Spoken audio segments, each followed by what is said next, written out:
자, 이제 우리 종합소득세 총론과 그다음에 소득공제와 세액공제까지 다 알아봤는데, 그러면 신고는 어떻게 하는 것일까?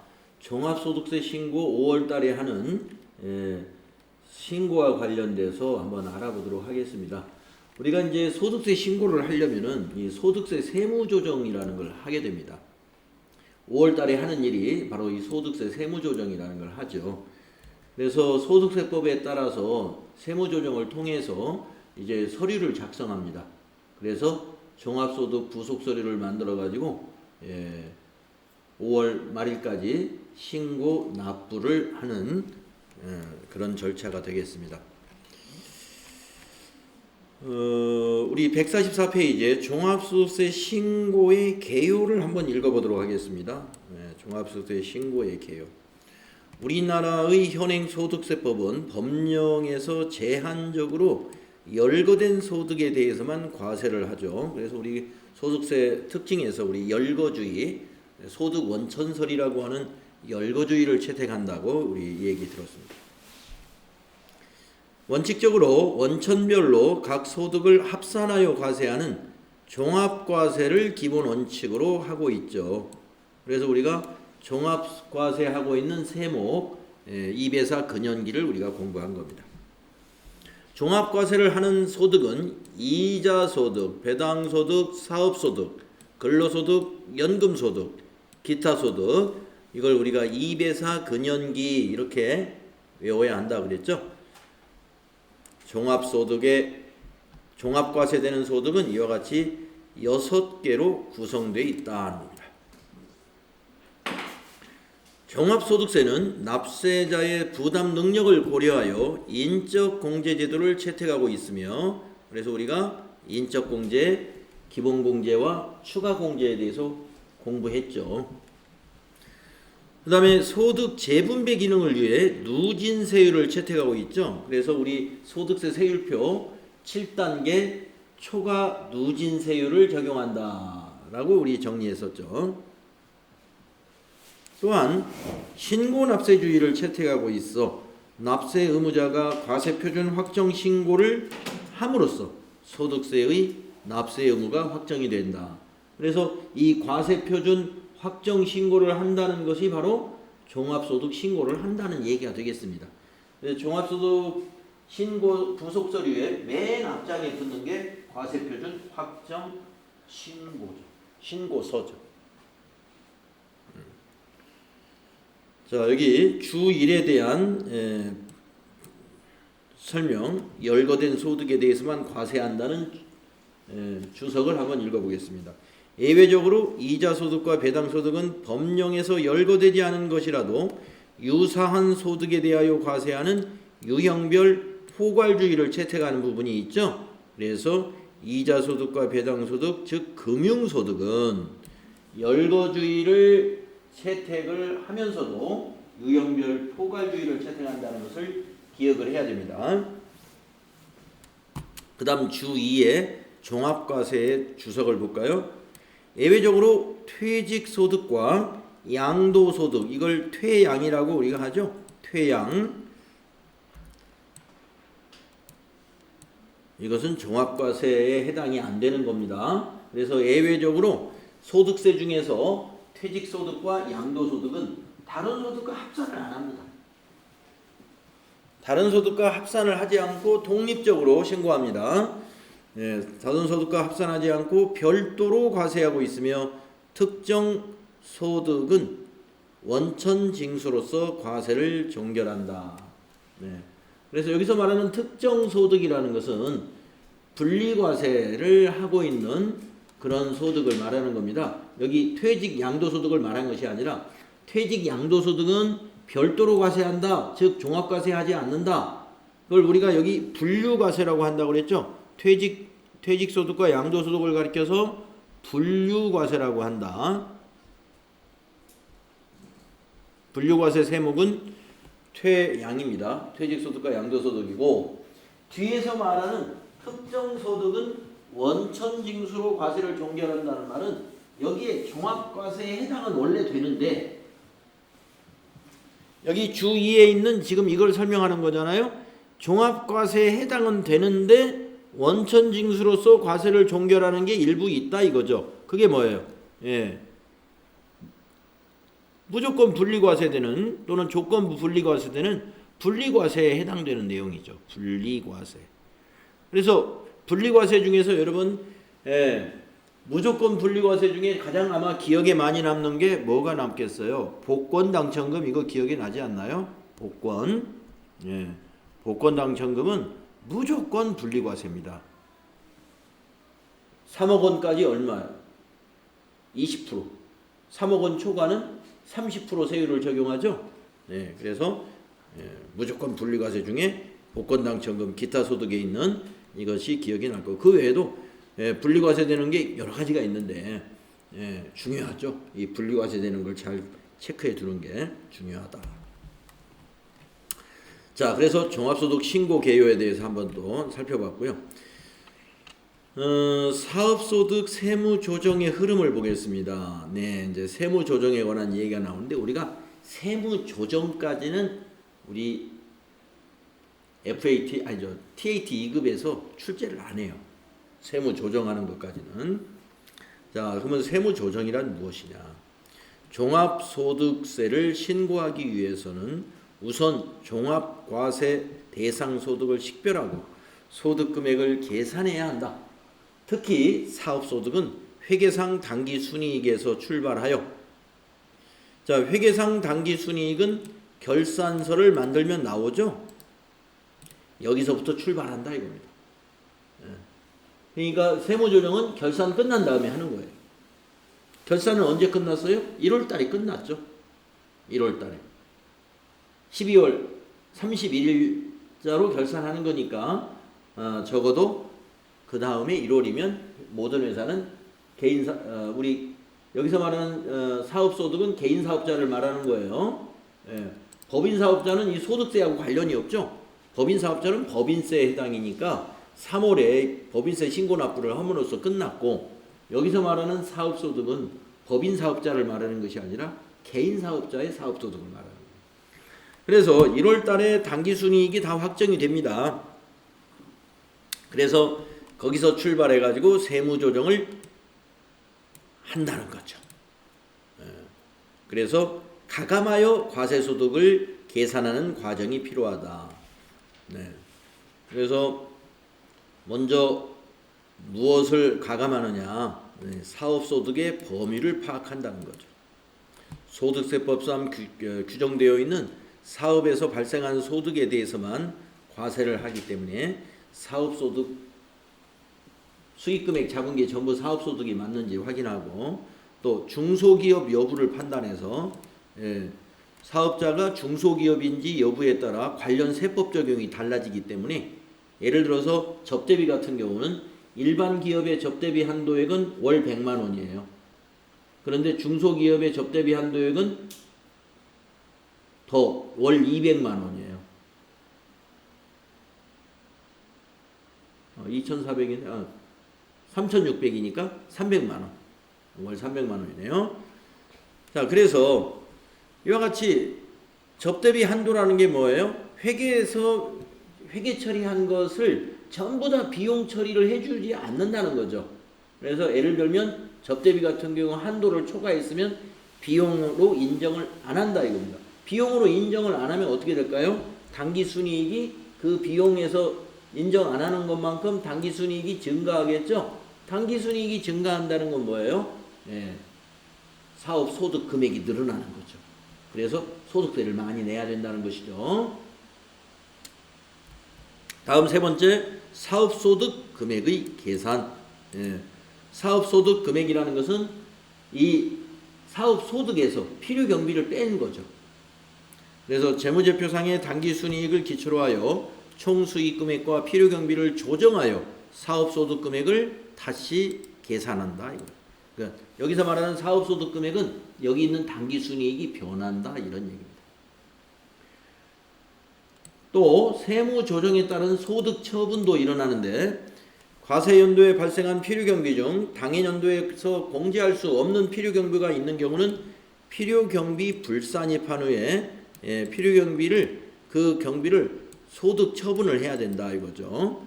소득 처분이라는 것은 유보했다가 내년에 비용으로 처리하는 경우도 있고, 인출 이거는 대표자가 사실상 가져갔구나, 설립자가 가져갔구나 해서 인출로 처리하는 경우도 있고, 상여 이건 그 직원의 상여 성격이구나 하고 상여로 처분하는 경우 있고, 기타 처분도 있다 이겁니다. 그래서 소득 처분을 하는 것이다. 이것이 뭐예요? 이것을 우리가 세무조정에서 하는 내용이다. 자, 그러면 사업소득의 범위는 어떤 것인가 한번 읽어볼까요? 네, 사업소득의 개념, 개인이 계속적으로 행하는 사업에서 생기는 소득을 말한다는 거예요. 네, 사업에서 생기는 소득. 그래서 과세 제외 사업의 범위, 또 소득 구분에 주의하여야 할 사업소득, 네, 뭐 이런 부분이 있습니다. 네, 여기 시험에서 출제되지 않으니까, 자, 사업소득의 범위를 이러한 기준으로 정리를 한다. 그 다음에 중소기업 여부를 판단해야 된다고 그랬죠. 또 중소기업 여부를 판단하는 기준, 네, 규모의 기준, 별표 1에 따라서, 또 독립성의 기준, 졸업 기준, 자산 총액이 5천만 원 이상인 경우에는 중소기업으로 보지 아니한다. 5천억. 자산 총액이 5천억이 넘으면 이거는 대기업군에 들어가요.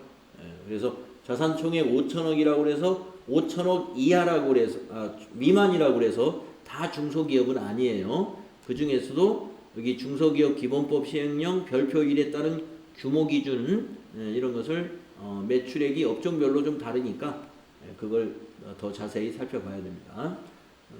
일반적으로는 자산 총액이 5천억 원 이상이 되면은 대기업이다. 그 다음에 사업소득금액을 계산하는데, 아까 말씀드린 대로 사업소득금액은 어디서부터 시작한다고요? 기업회계에서 산출한 당기순이익부터 시작한다 이거예요. 우리 재무회계 또는 기업회계에서는 우리가 영업수익과 영업의 수익을 수익으로 보고, 비용은 매출원가, 판매관리비, 영업의 비용, 법인세 비용이 비용이죠. 그래서 수익에서 비용을 뺀 것이 결산상 당기순이익이란 말이에요. 당기순이익. 그런데 이 당기순이익을 뭘로 바꿔요? 사업소득금액으로. 우리 소득세를 낼 때는 사업소득에 대해서 당기순이익이라고 안 하고 사업소득금액이라고 부를 거예요. 사업소득금액. 그래서 세무회계 입장에서, 즉 세법의 입장에서 양자 간의 차이가 없는가를 점검하는 거예요. 총수익금액을, 수익금액, 아까 사업소득의 범위 안에 제대로 해당되는지를 점검해가지고 수익금액에 오히려 더해줘야 될 사항 또는 빼야 될 사항을 조정하는 것이 총수익금액의 조정이 되겠습니다. 다음에 비용도 조정합니다. 필요경비에 추가해야 될 비용도 있고 빼야 될 필요경비 불산입 할사항도 있다 이거죠. 그 불산입 할사항 중에 아까 대표적인 게 접대비 같은 한도 금액입니다. 그래서 중소기업이면 월 300, 일반 중소기업이 아닌 경우는 월 100만 원, 이런 접대비 한도를 초과했다. 그러면 비용 불산입, 그럼 비용에서 빠진다 이거죠. 그래서 마이너스 플러스 이런 것을 수익금액도 플러스 마이너스 해가지고 총수익금액이 바뀌고 필요경비가 바뀌면 수익금액에서 필요경비 뺀 것이 사업소득 금액이에요. 그러면 우리 결산서상의 당기순이익하고 사업소득 금액이 서로 달라질 수 있다 이거죠. 그러면 우리 종합소득세 신고할 때 사업소득 금액은 여기 있는 당기순이익을 이용하지 않고 이렇게 조정을 거친 이 사업소득 금액을 이용한다는 거예요. 이것이 세무조정이다.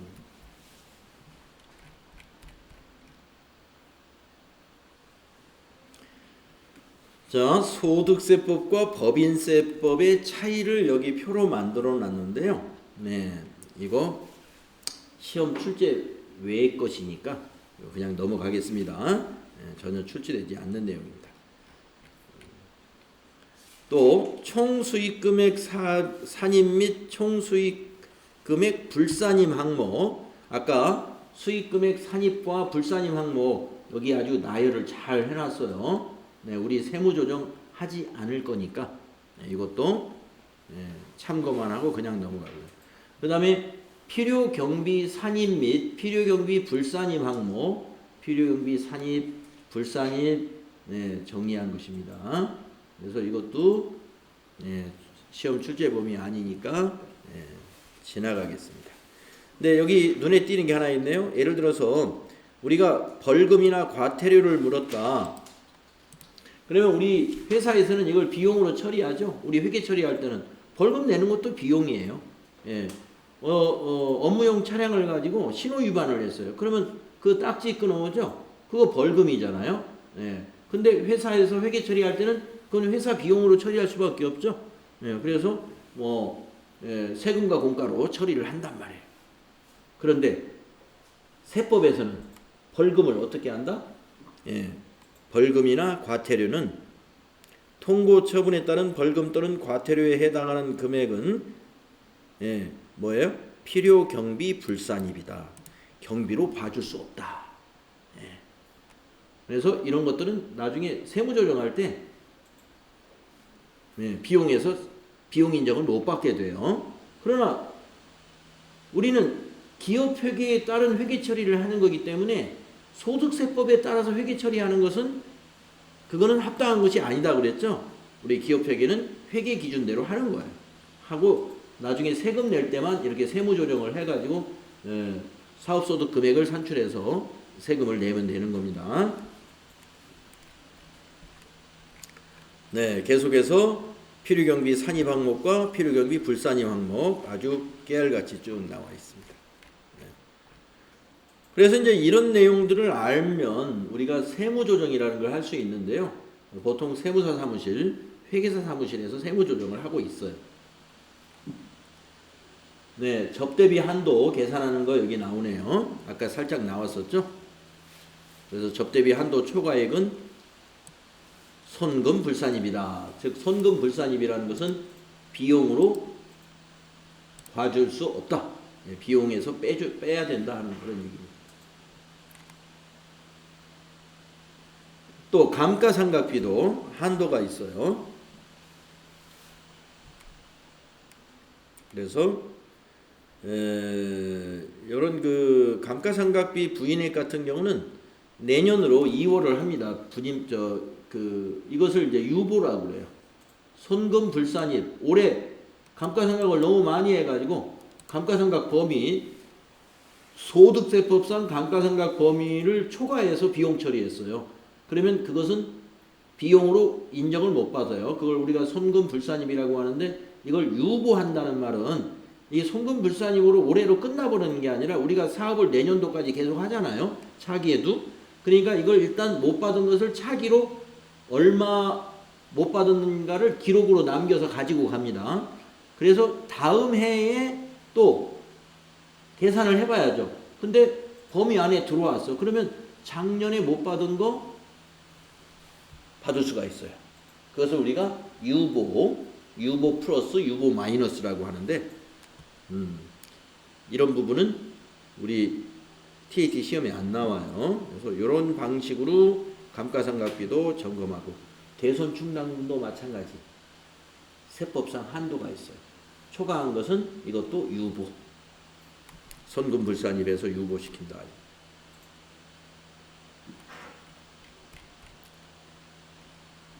또 퇴직급여 충당 부채도 한도액이 있어서 이것도 손금 한도액을 초과했으면 손금 불산입, 미달했으면 전년도 퇴직급여 충당 부채 한도 초과한 거 다시 그걸 감안을 하면 되겠습니다.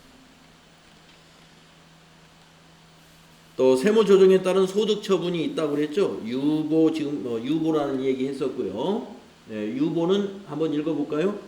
감가상각비 한도 초과액, 퇴직급여 충당금 한도 초과액 등 필요경비 불산입한 금액이 내부에 남아있는 경우에는 유보로 처분하여 유보소득 조정명세서 및 과목별 소득금액 조정명세서를 작성해서 관리를 하는데 이걸 관리했다가 차기에 유보 마이너스로 비용 처리되는 경우가 있다 하는 얘기입니다. 그 다음에 그 기업 외 유출의 인출이라 하는 것은 아까 살짝 말씀드렸죠. 필요경비 불산입 비용 중에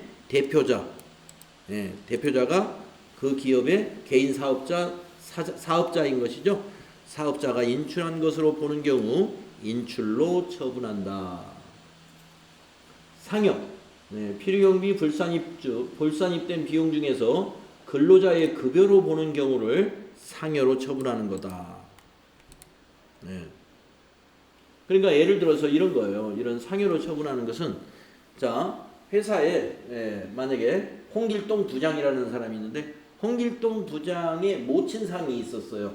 그런데 회사에서 조의금으로 500만 원을 지급했네. 그러면 사회통념상 조의금 치고는 너무 큰 거죠.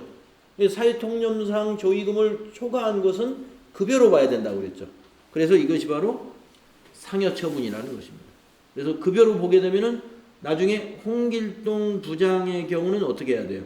소득세 계산 다시 해야 되죠. 홍길동 부장이 연말정산할 때 2월달에 연말정산 했을 거 아니에요? 그때 자기 급여만 가지고 연말정산을 했을 거란 말이에요. 그러면 소득처분 500만 원을 받았어요. 여기 상여처분. 그러면 홍길동 부장은 5월달에 종합소득 신고해야 됩니다. 상해처분 받은 거에 대해서. 자, 그 다음에 기타. 접대비 한도액과 같이 필요경비가 불산입되었으나 그 비용이 귀속자가 없는 경우 기타로 처분한다. 기타 사회유출이라는 거예요. 이거는. 자, 비용으로 인정할 수는 없는데 돈이 외부로 나갔어요. 이거. 식당으로 나간 거죠. 식당으로 나간 거기 때문에 이 비용에 대해서 누구에게 과세할 수는 없습니다. 다만 회사가 비용에서 빠지기 때문에 소득세가 좀 많이 나오겠죠. 그러나 이 상여는 뭐예요? 귀속자가 있죠. 홍길동 부장. 또 인출은 뭐예요? 대표자라는 귀속자가 있다는 겁니다. 귀속자가 있으면 그쪽으로 귀속을 시켜서 과세를 해야 돼요. 대표자도 과세가 되고 여기 근로자도 과세가 되겠죠. 자, 이렇게 해서 사업소득에 대한 소득세 세무조정하는 프로세스를 한번 간략하게 살펴봤습니다. 그러면 종합소득세 부속서류라는 게 있다 이거죠. 지금까지 쭉 했던 중소기업 기준검토표, 총수익금액 조정명세서, 조정후 총수익금액 명세서, 접대비 조정명세서, 대손충당금 및 대손금 조정명세서, 그 다음에 퇴직급여 충당금 조정명세서, 소득금액 조정합계표. 이러한 부속서류는 어떤 사업, 어디에 붙냐면은 사업소득이 있는 자에게 이런 소득세, 이런 서류가 붙는 거예요.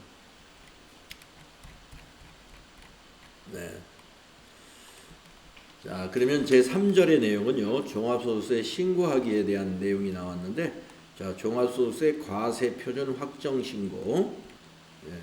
자, 종합소득세 과세표준 확정신고에 언제 신고를 하는지 여기 설명이 있는데 한번 읽어보겠습니다.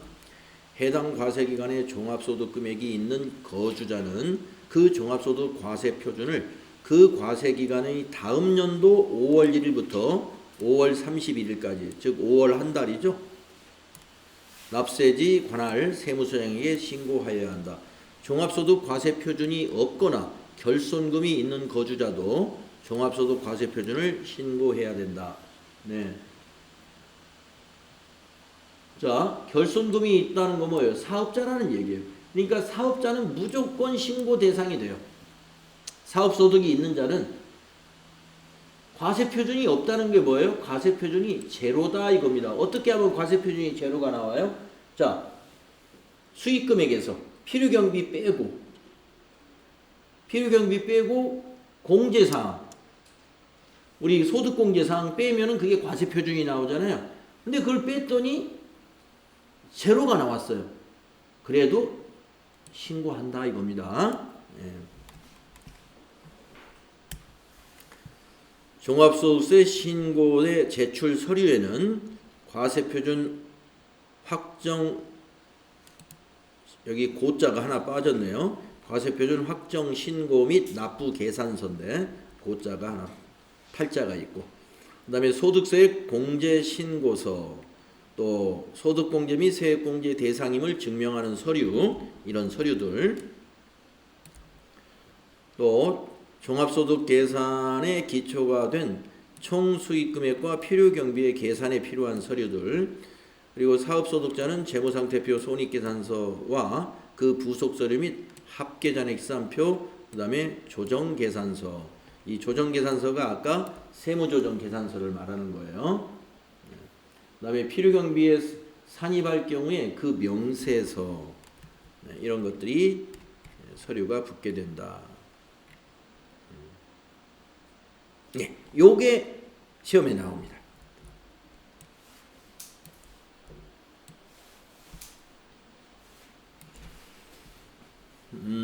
과세표준 확정신고 예외. 그러니까 과세표준 확정신고라는 말을 다른 말로 말하면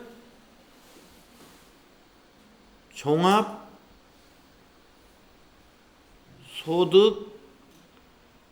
신고 예외다 이 말이에요. 종합소득 신고 예외. 과세표준 확정신고를 안 한다는 말은 종합소득 신고를 안 한다는 말이에요. 그렇기 때문에 시험에 많이 나오겠죠. 네. 이론 시험으로 이거 아주 자주 나오니까요. 자, 한번 복잡해 보이는데 정리가 될 겁니다. 다음 중 어느 하나에 해당하는 거주자는 해당 소득에 대하여 과세표준 확정신고를 하지 않아도 된다. 자, 아까도 말했지만 과세표준 확정신고를 하지 않아도 된다는 말은 종합소득 신고를 안 해도 된다. 5월 달에 할 일이 없다 이 말이에요. 그러니까 이론 문제로 이게 참 많이 나온다 이겁니다. 자, 1번부터 8번까지 있는데 한번 볼까요? 근로소득만 있는 자. 네. 여러분 우리 앞에서 이거 배운 거잖아요. 근로소득만 있는 자는 연말정산으로서 종합소득 신고 의무가 끝난 거예요. 2월달 연말정산으로. 그래서 과세표준 확정신고 안 한다는 거. 그 다음에 두 번째, 퇴직소득만 있는 자. 왜 안 해요? 퇴양은 원래 분류과세니까.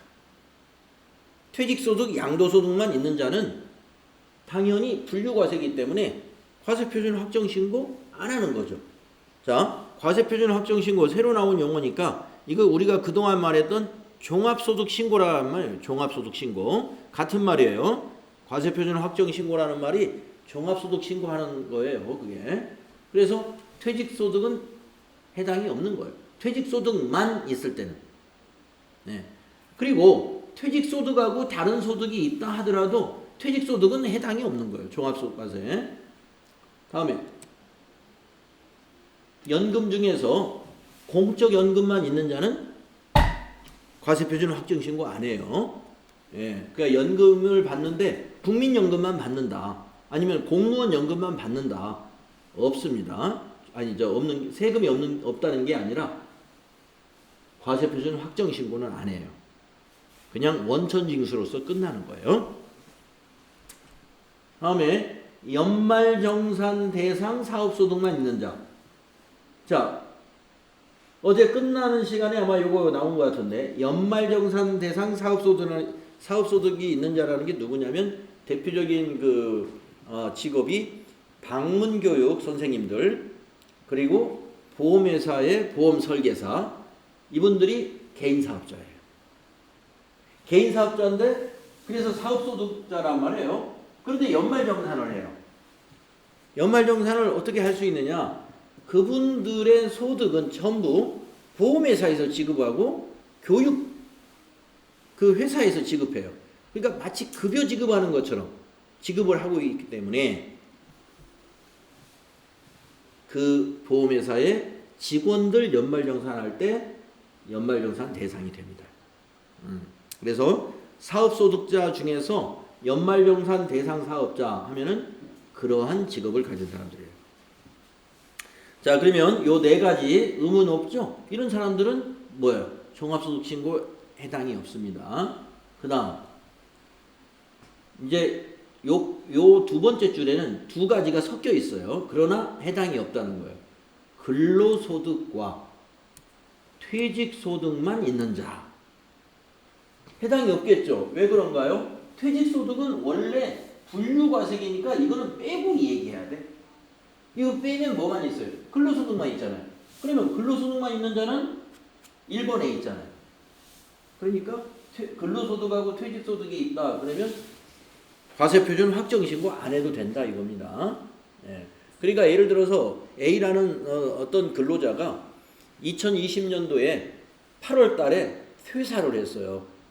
그러면 1월부터 8월까지 근로소득이 있고 또 8월 달에 받은 퇴직금을 일시금으로 받았다면 퇴직소득도 있는 거죠.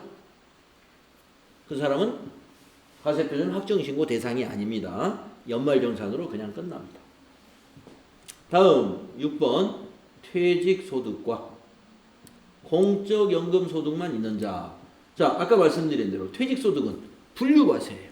분류과세니까 이건 제껴놓고 얘기해야 돼. 예? 제껴놓고. 그러면 결국에 공적연금만 남았죠. 공적연금만 있는 자는 과세표준 확정신고 안 한다. 그 다음에 7번째 거 볼까요?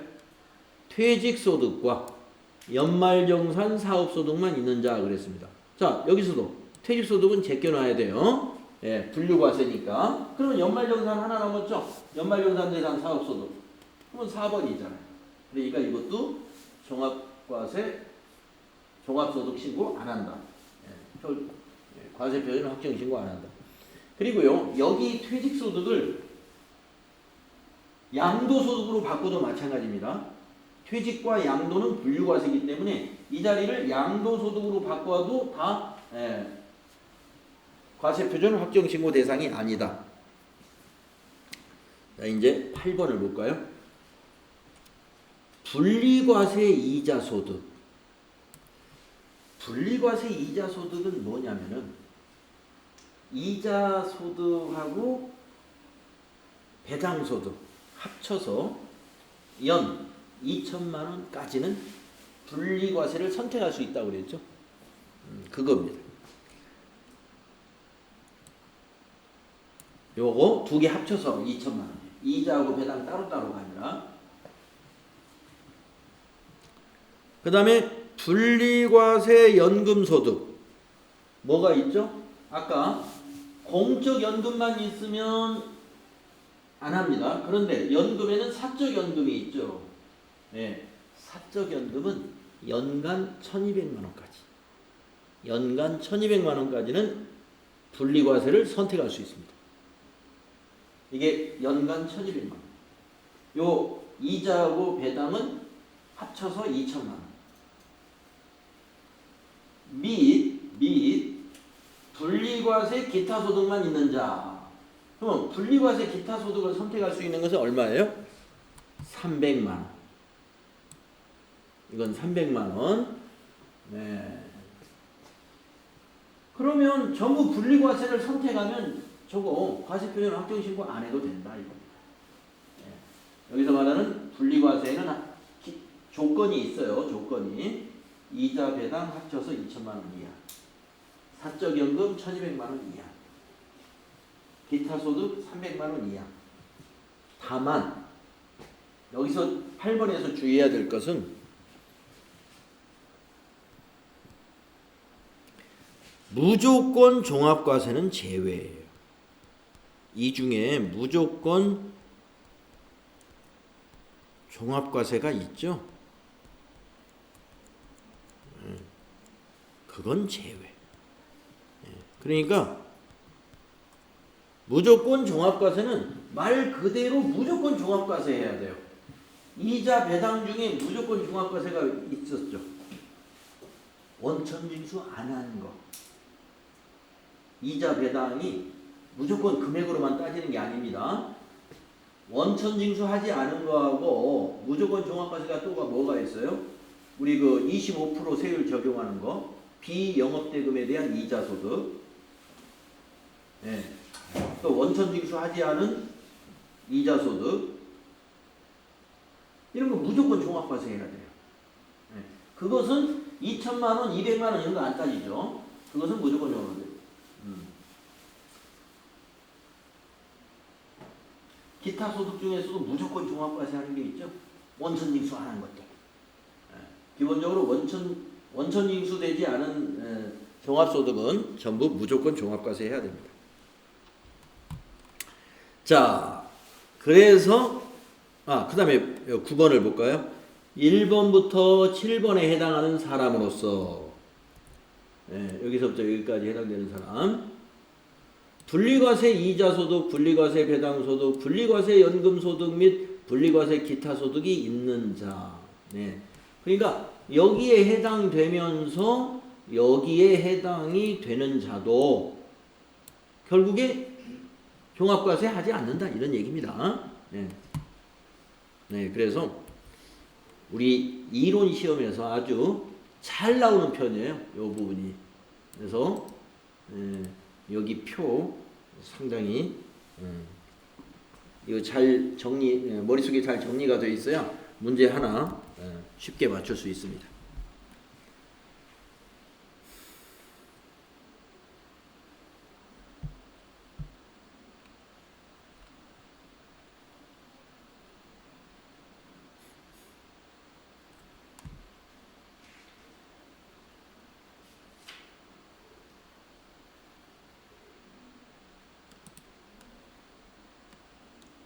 당연히 요거 비고를 안 읽어봤는데 연말정산 해가지고 소득세를 납부하지 않았어요? 그럼 당연히 확정 지불해야 되겠죠. 연말정산을 했다는 것은 연말정산을 해서 소득세를 납부했다는 전제입니다.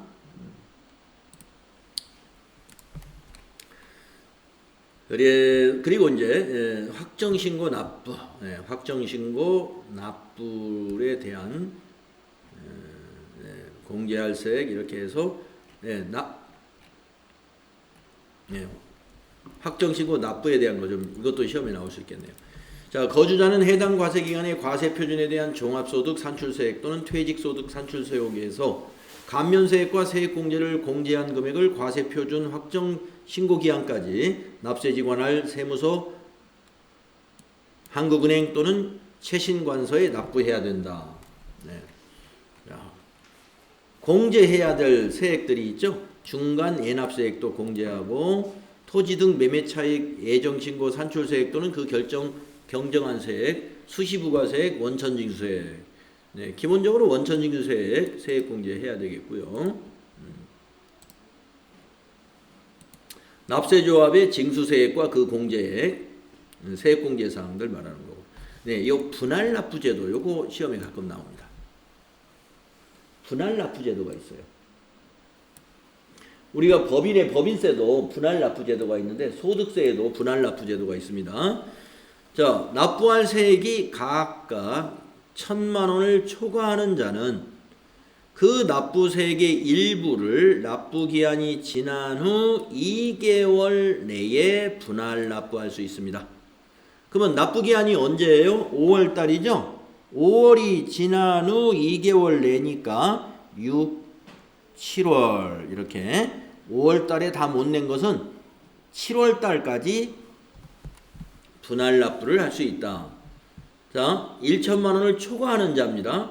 그러면 납부세액이 딱 2천만 원 나왔어요. 그러면 1,000만 원은 언제 내느냐? 분할 납부할 수 있는 세액이 1,000만 원을 초과하는 겁니다. 그러니까 1,000만 원은 5월 달에 내야 돼요. 1,000만 원은 5월 달에 내야 되고 1,000만 원, 초과한 1,000만 원은 2개월 내에 6월부터 7월 사이에 납부하면 된다. 이게 분할 납부죠. 자, 그런데 2천만 원을 초과했어요. 세금이 엄청 많이 나온 거죠.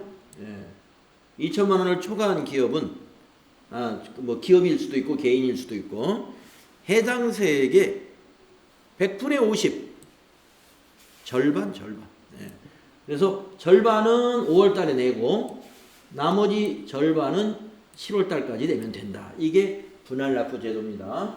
2천만 원 이하는 1,000만 원 초과 금액만 분할납부하고 2천만 원 초과했을 때는 절반을 분할납부할 수 있다. 기간은 2개월 내에. 요 분할납부 요거 하나 알아두면 되겠습니다. 그 밑에 있는 이제 수행 내용은요.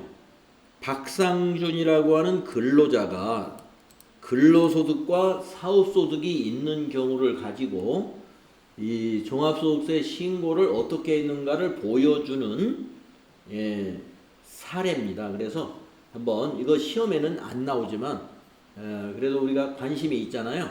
그래서 10분간 쉬었다가 다음 시간에 근로소득과 사업소득이 있는 박상준 씨가 어떻게 종합소득 신고를 하게 되는지 그 흐름을 한번 살펴보도록 하겠습니다.